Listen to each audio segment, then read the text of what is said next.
Hello my dear students, welcome back to the channel. Exercise 8.2 la question number 3. If tan a plus b equal to root 3 and tan a minus b equal to 1 by square root of 3 and a plus b lies between 0 and 90. A greater than b, find a and b. So a வந்து greater than b ன்னு சொல்லிட்டாங்க. இப்போ a வும் b யும் என்னன்னு find பண்ணணும். So இப்போ நமக்கு என்ன கொடுத்திருக்காங்கன்னா tan a plus b equal to square root of 3 ன்னு சொல்லியிருக்காங்க. இன்னொன்று tan a minus b equal to 1 by square root of 3. So இந்த a plus b தான் வந்து angle represent பண்ணுது. tan a tan theta ன்னு சொல்லுவோம் இல்லையா. So இந்த இடத்துல வந்து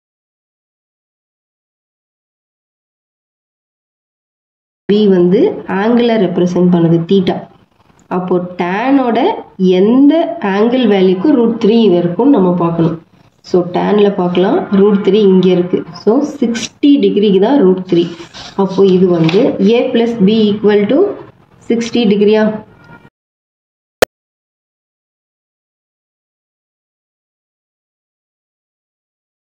to 60 டிகிரி. So அதே மாதிரி a minus b.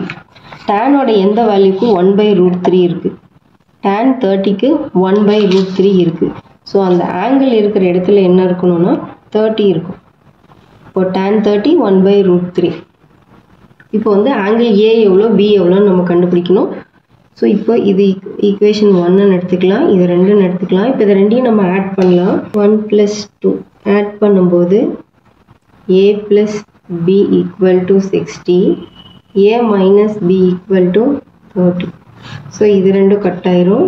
2A equal to 90, A equal to 90 by 2 cut பண்ணால் நமக்கு 45 டிகிரி கிடைக்கும். ஸோ A வந்து 45 கிடைச்சிச்சு, நம்ம B கண்டுபிடிக்கணும். ஸோ ஈக்குவேஷன் 1லேருந்து நம்ம சப்ஸ்டியூட் பண்ணுறோம். ஈக்குவல் டு 60, A வந்து 45 இருக்கு, ப்ளஸ் B ஈக்குவல் டு 60. இந்த 45 ரைட் ஹேண்ட் சைடு எடுத்துகிட்டு போயிட்டா 60 மைனஸ் 45.